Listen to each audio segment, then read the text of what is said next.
अंदरिके नमस्कारम। मुझे बस इतनी ही तेलुगु आती है, तो मैं सबसे पहले आप सबसे माफ़ी चाहते हुए कि मुझे तेलुगु नहीं आती है, मैं हिंदी में बात करने की इजाज़त चाहता हूँ। Is it okay?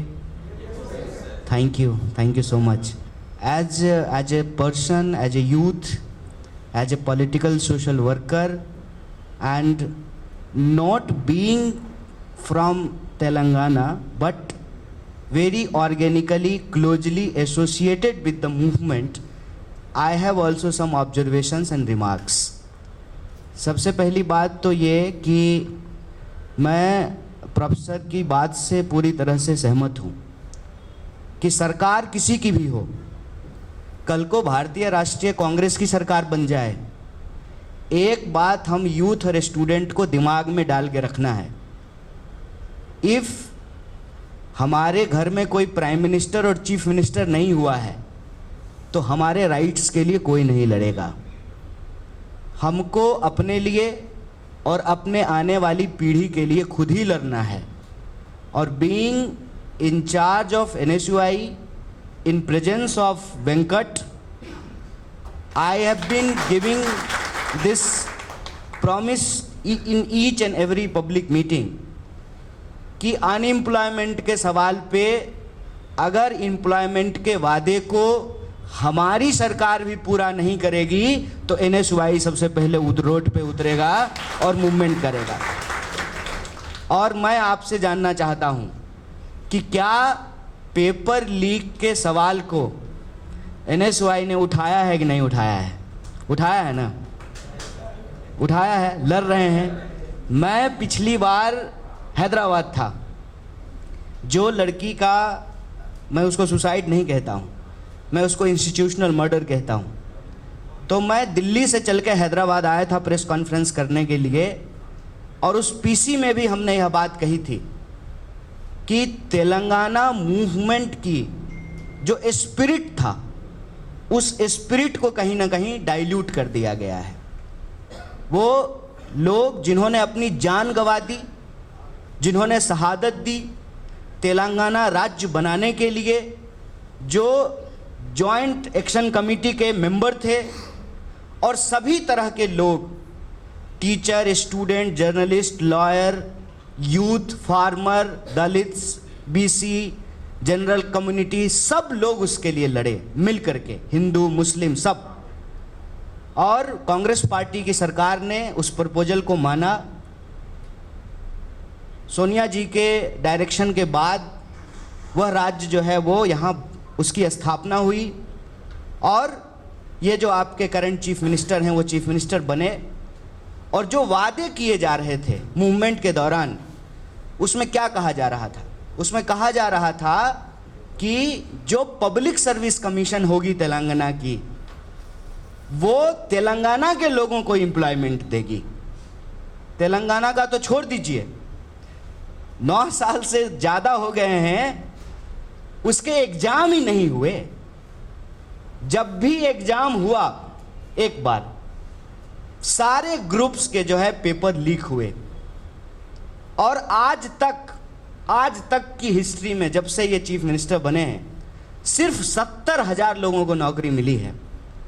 अभी जितने अनएम्प्लॉयड यूथ ने अपने आप को रजिस्टर किया है वो 30 लाख से ज़्यादा हो गए, और अभी हो ही रहे थे, फिर सरकार ने उसको बंद कर दिया।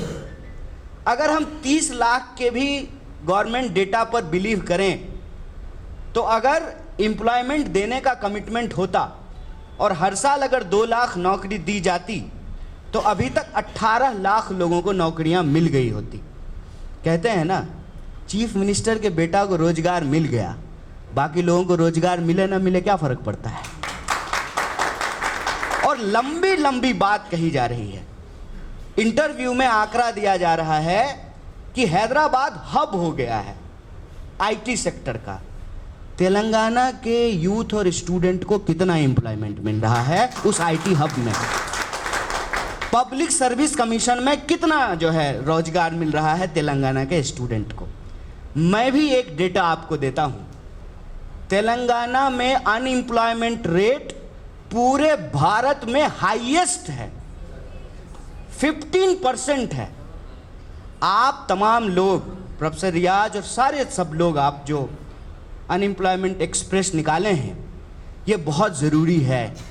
हम कहते हैं कि बार बार हर चुनाव में अगर नेता अपने बच्चों के बारे में सोच रहा है तो जनता को अपने भी बच्चों के बारे में सोचना चाहिए। और इस तरह की एक्टिविटी करके, चाहे किसान यात्रा हो, बेरोजगार यात्रा हो, महिला सम्मान यात्रा हो, दलित सम्मान यात्रा हो, ओबीसी सम्मान यात्रा हो, तमाम लोगों की, तेलंगाना के सभी जाति धर्म के लोगों की अधिकार यात्रा हो, उसको निकालना चाहिए। क्यों? क्योंकि इस देश में अंग्रेजों की तरह, जैसे अंग्रेज करते थे ना, फूट डालो राज करो, डिवाइड एंड रूल, उसी तरीके से जो आज की सरकारें हैं वो करती है डाइवर्ट एंड रूल।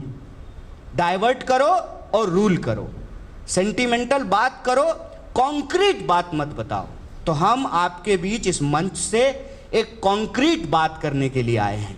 और प्रोफेसर साहब ने बिल्कुल ठीक कहा, हम सब अलग अलग राजनीतिक यात्रा करते हुए आज अगर श्री राहुल गांधी जी के साथ खड़े हैं तो उनमें एक वैचारिक प्रतिबद्धता दिखती है, एक आइडियोलॉजिकल कमिटमेंट दिखता है, एक ऑनेस्टी दिखती है कि दोबारा से इस देश की राजनीति में वेलफेयरिज्म पे बहस शुरू हुआ है। वेलफेयरिज्म आज सेंटर में है और भारतीय राष्ट्रीय कांग्रेस की अगर आप गारंटीज को देखेंगे तो उसमें हम सभी वर्ग और समुदाय के लिए हित करने के लिए, उनके जीवन की जो ज़रूरत है, रोजी रोटी, कपड़ा, मकान, शिक्षा, स्वास्थ्य, सड़क, बिजली, पानी, उसको सुनिश्चित करने के लिए गारंटी प्रोग्राम्स बनाए गए हैं, संकल्प पत्र जारी किए गए हैं, घोषणा पत्र जारी किए गए हैं। तो आप तमाम तेलंगाना के यूथ का जो सवाल है कि हमको रोजगार मिलेगा कि नहीं मिलेगा, तो हम आपके साथ यह साझा करना चाहते हैं कि भारतीय राष्ट्रीय कांग्रेस ने, कांग्रेस पार्टी ने यह तय किया है कि तेलंगाना में हमारी सरकार बनेगी। 30 तारीख को जब आप सब लोग वोट देने के लिए जाएंगे, 3 तारीख को जब रिजल्ट आएगा तो 1 फरवरी को, याद रखिएगा, 1 फरवरी को हमारी सरकार नोटिफिकेशन जारी करेगी। Phase 1, phase 2, phase 3, phase 4 date के साथ। सरकार, तेलंगाना की सरकार आज तक जॉब कैलेंडर जारी नहीं कर पाई है। हमने जॉब कैलेंडर जारी किया है, 1 फरवरी को नोटिफिकेशन जारी करेंगे। Group 1, group 2, group 3, group 4 date wise जो है वो डेट जारी किए गए हैं। और हमारा तेलंगाना के लोगों से मोदी जी वाला नहीं, राहुल गांधी वाला वादा है कि हर साल 2 लाख लोगों को रोजगार दिया जाएगा। और यह बात आप रिकॉर्ड करके रख लीजिए। अगर हमारी सरकार बनेगी और नोटिफिकेशन के साथ हर साल अगर 2 लाख नौकरी नहीं मिलेगी तो हम और वेंकट आपको हैदराबाद की सड़कों पे आंदोलन करते हुए नजर आएंगे। इन्हीं शब्दों के साथ आप सब लोगों का बहुत बहुत धन्यवाद। प्रोफेसर साहब, आपकी पूरी टीम का बहुत बहुत धन्यवाद, बहुत शुक्रिया। जय हिंद, जय भारत, जय युवा, जय एकता, जय समाज के अंदर न्याय और भाईचारा। बहुत बहुत धन्यवाद।